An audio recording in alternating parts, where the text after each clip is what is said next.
कोल्हापूर जिल्ह्यातील नांदणी हे गाव 1200 वर्षांपासून जुना इतिहास असलेलं स्वस्ती श्री जिनसेन भट्टारक पट्टाचार्य मठ, जिथे 3 दशकांपासून माधुरी नावाची हत्तीण वास्तव्यास होती। या मठाने तिला महादेवी नाव देत तिची देखभाल केली। ती कोणासाठी तरी आई, कोणासाठी देवी, लेकरासाठी खोडकर मैत्रीण होती। महादेवी ही एक आपल्या घरात असलेल्या लाडक्या सदस्यासारखीच होती। सर्व गावकऱ्यांना आणि मठातील लोकांना प्रिय होती। तब्बल 33 वर्ष या हत्तीणीने गावाशी नातं जपलं होतं। वर्षानुवर्षापासून चालत आलेल्या पंचकल्याणकांच्या रथयात्रेत तिला सजवण्यात यायचं। हेच मात्र कोणाला तरी खटकलं आणि सुरू झाली कोर्ट कचेरीची लढाई। शेवटी पैसा जिंकला आणि भावना हरल्या। महादेवीला अंबानींच्या वंतारा प्राणी संवर्धन केंद्रात सोडण्यात आलं। महादेवीला न्याय न मिळाल्याचं दुःख प्रत्येकाच्या मनाला टोचू लागलं। त्यानंतर नांदणी गावकऱ्यांनी अंबानीच्या जिओ सिम कार्डवर बहिष्कार टाकला। आमची महादेवी परत द्या असा आवाज बुलंद केला।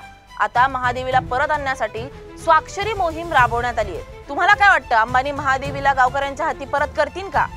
गावकऱ्यांची आई, सखी, देवी त्यांना परत मिळेल का? आम्हाला कमेंट करून नक्की सांगा।